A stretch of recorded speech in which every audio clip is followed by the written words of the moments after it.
It's a case that defies belief and goes against every principle of parenthood. An Australian man and his partner purchased a baby boy in Russia in 2005, presenting themselves as a devoted pair of gay fathers. In reality, behind closed doors, they were sexually abusing the boy and allowing others to do the same from when he was less than 2 years old. On the weekend, Australian citizen Mark Newton was sentenced in the US to 40 years in prison. His partner, Peter Trong, is awaiting his sentence. Cara Meldrum Hannah has this report and a warning: this story contains disturbing and explicit sexual references. Testing, this is Ginger from ABC Far North. It was June 2010. ABC local radio presenter Ginger Gorman was setting out to meet an interesting family at Trinity Beach in Far North Queensland.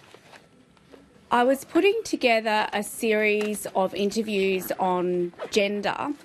This particular interview was with a couple who were gay dads, and they had been on a long journey to have a child via surrogacy. On all appearances, American man Mark Newton and his Australian partner Peter Trong were a proud couple, pictured here posing with their adopted son, who we will call Boy One. These are the sounds Ginger Gorman recorded that day, playing with the boy and his pet baby chickens in the backyard. Have you fed them this morning? No. Oh, here's one. One's harder to get. Yeah? Yeah. Do you know what this chicken's name is?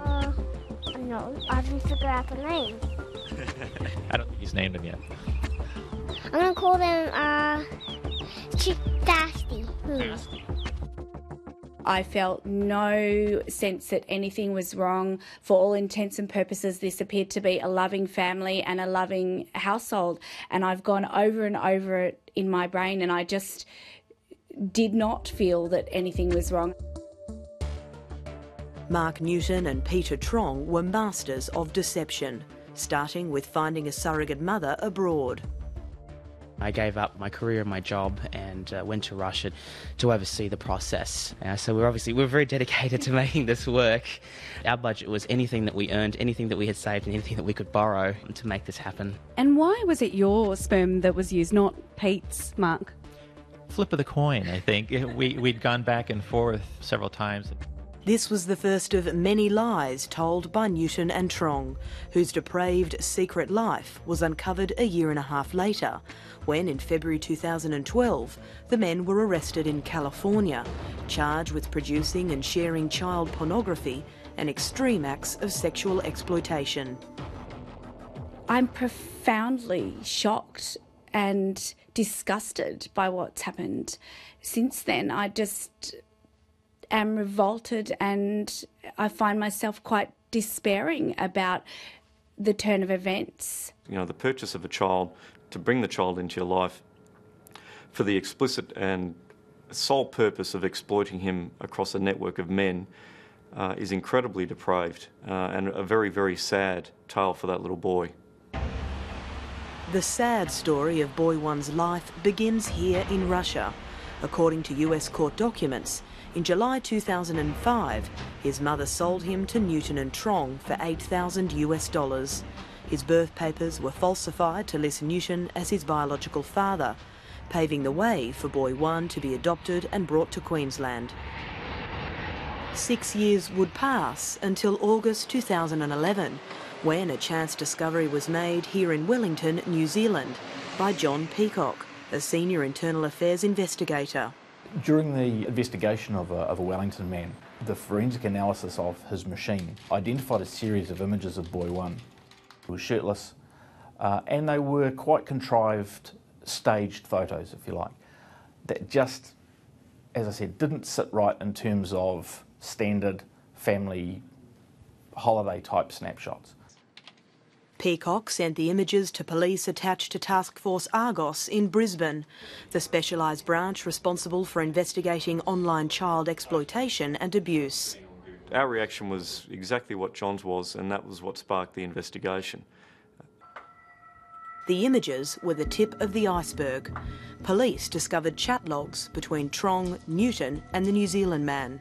where they bragged about having sex with their son, Boy One, since he was little, and had given him to several other men around the world for sex, including 2 men based in Indianapolis in the US, who are being investigated by police.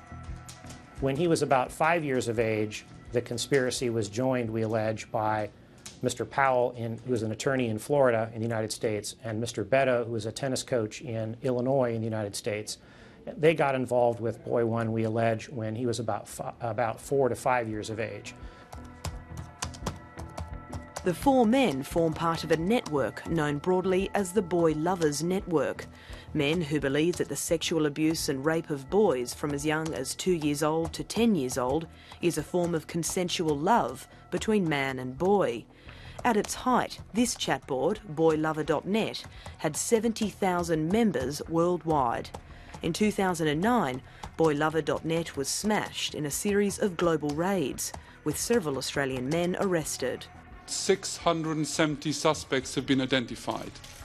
184 arrests have already been made, and 230 children, as victims of these terrible crimes, have been identified and rescued from further harm. They are intrinsically networked. They have a very strict code of communication between themselves, and certainly as this case highlighted, their level of cooperation is usually very, very low. When Task Force Argos raided Trong and Newton's Cairns home in October 2011, a mountain of material was discovered on encrypted hard drives and computer networks. It was handed over to US prosecutors. It took me personally 1 solid week working 10-hour days to get through all of the child pornography that was just the videos filmed in Australia, in France, and in different places across the United States.